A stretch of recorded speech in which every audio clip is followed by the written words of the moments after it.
President-elect of the United States of America, Donald Trump, is set to become the 45th U.S. president. There are only 4 previous presidents who previously held no elected office. The first one was Zachary Taylor from 1849 to 1850, Ulysses Grant, 1869 to the year 1877, and Herbert Hoover from 1929 to 1933. Dwight Eisenhower, a former Army general, was president from 1953 to 1961. Donald Trump. Either way, Americans were going to make history. It was either the first U.S. female president or the ultimate political outsider. It ended up being the latter. We are here with our wall-to-wall coverage of the U.S. election in 2016 with a panel of guests to try and put this into perspective with all the reactions, what has been happening, why Americans voted the way they did, why the polls were so wrong. We have Professor Macharia Munene, an international affairs analyst and also a lecturer at the United States International University in Africa, here in Nairobi. We have Abel Oyeyo, an IR, international relations expert, and we have Tom Maliti, a world affairs analyst. Betty, a lot of reactions on Twitter, on social media platforms. A lot of non-Americans and Americans as well did not seem to expect this. What was your initial reaction? It was really, really shocking. Actually, watching it from, about 4 a.m., you think that it's going to change, but it keeps staying the same. And Donald was leading from a long while back. And I mean, looking at the reactions, even online, the internet is going crazy. The world is shocked probably more than the Americans themselves.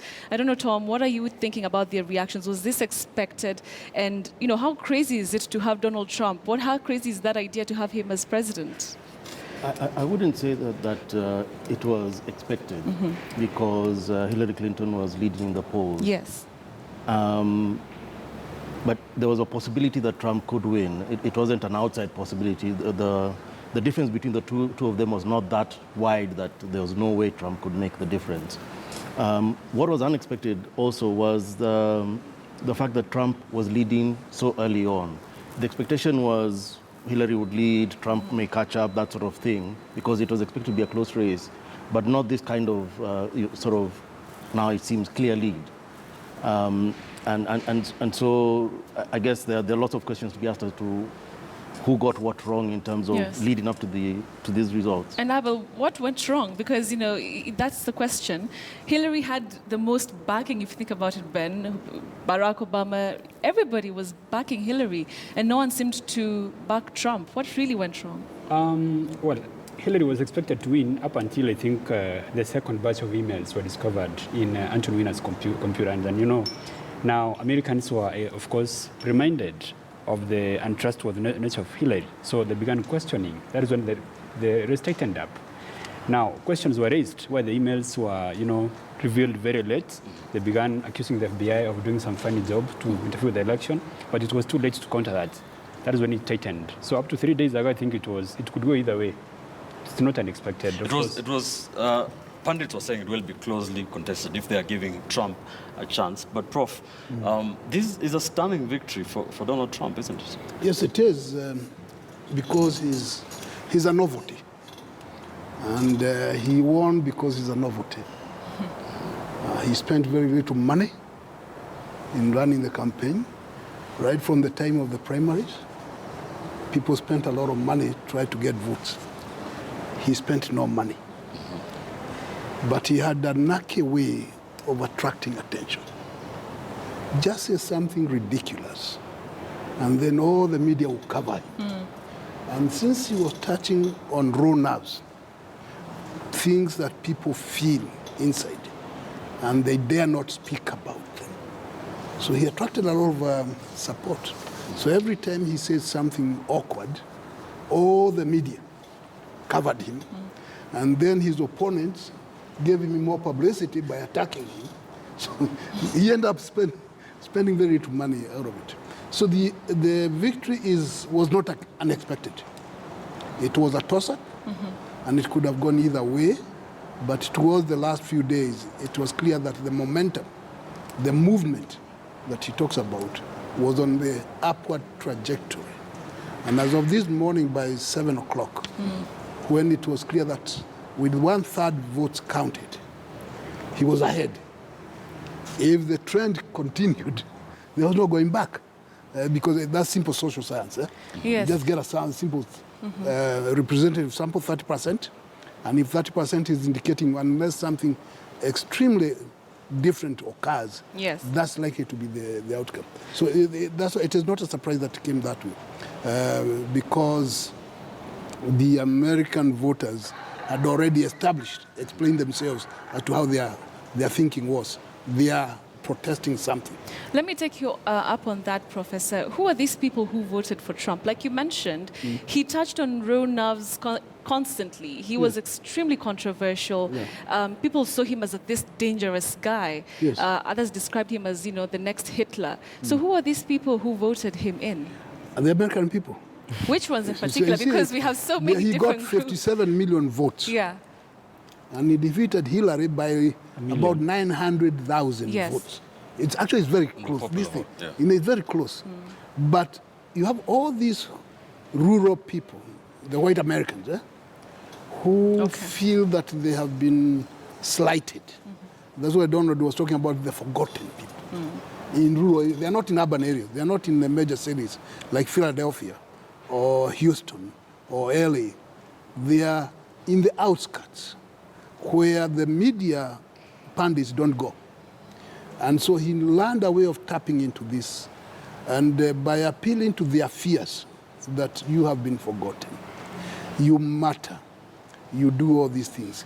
So, and also an element of racism, getting America back again, taking it back. Making it great again. And maybe the White House is in the wrong hands, so return it to the right hands, which he represents. So by tapping into those concerns, and then when people noticed who is attacking the establishment, so-called, so actually one of the major sufferers in this election is not Hillary.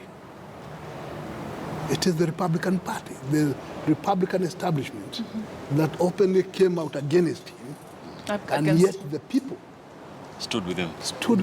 So they are the ones who are in the wrong, not Donald. Right. And he has touched on something this is a serious movement. It's not just a fluke. All right, Prof, you call it a toss-up, but Tom, apart from the last few days when Trump really caught up with Clinton, there was a time when Clinton was ahead with double digits, and the polls, all of them were saying that. Why were the polls so wrong? I think, just to answer that question, the polls were consistent in one thing. Trump support did not waver as significantly as Hillary Clinton support wavered in the polls. All right.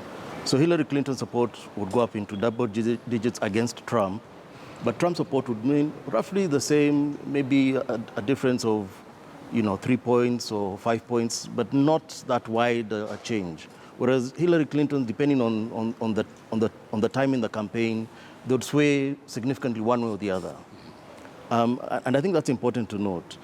And moving away from the polls, I think it's important to note that the Trump victory is, yes, an indictment of the Republican Party, but also it shows that he has maintained the kind of level of support that Mitt Romney, the Republican candidate in 2012, had. The person who has lost support, or the people who have lost support, are the Democrats, in the sense that Hillary Clinton, the votes that she has garnered are significantly less than the votes that Barack Obama garnered in 2012. So the Democratic Party will need to look at that and ask themselves one very simple question. Did we choose the wrong candidate for this election? Do you think that means Hillary was a very weak candidate? Because Barack Obama still has very high ratings, even in his last days in office. And that could be a factor of many things as to do with Barack Obama, because generally speaking, a U.S. president, at the tail end of their term, usually their ratings tend to be lower. So it could be a factor of a number of things. But for the Democratic Party, they may need to ask themselves, maybe should they have chosen Bernie Sanders? And I want to pick on something that the professor raised there, because Bernie Sanders and Donald Trump were talking to a section of the U.S. population that is anxious, that is angry, that feels that whatever has been happening in the United States is not reflected in what their leaders are talking about, the issues their leaders are trying to address across the country. And Trump managed to galvanize that support. And unlike Mitt Romney, he managed to make sure that they remained enthusiastic till the end. And please note, Trump supporters do not discount the fact that he's racist, that he's a misogynist. They do not discount that fact. But as he said in some of his campaign rallies and so on, he felt he was their voice. They felt that he was their voice, that he was the one person this far into the US electoral cycle who was actually speaking to their issues, to their anger, to their fears, whether or not he actually has a plan in place for them. It's interesting, Ben. I mean, is it a case of wrong candidate or no strategy? Like Professor said, Trump seems to have had a great strategy, who to talk to. He was speaking to a specific group of people. Right. But Hillary Clinton, did she have strategy, Abel? Do you think that she had a good strategy? Okay. A few things happened that led, I think, to the loss that was unexpected. According to me, it was unexpected, of course, as per the opinion polls and all that. There was an element of complacency. From every quarter, everyone was complacent. She was going to take it. So when it comes to mobilization, getting out the votes, they didn't do as much until very late. That is when they brought all the star power. Talk about Barack Obama himself, talk about the wife. They began running out. I think it was too late. And then, of course, they expected Hispanics to move out in large numbers, which happened in places like Florida, but it was, again, too late. So I think they were outcompeted and outmaneuvered in mobilizing voters to want votes. Like the black vote was so much low. I think it's because, again, of the nature of the candidate. Obama was black, so African Americans came out in large numbers. Right. And then again, talk about the candidate, like you said. Clinton was not the best. She was not the best. And Trump was able to realize that, and he capitalized on it. He came out with a very nice term, crooked Hillary. You know, that resonated with people very well.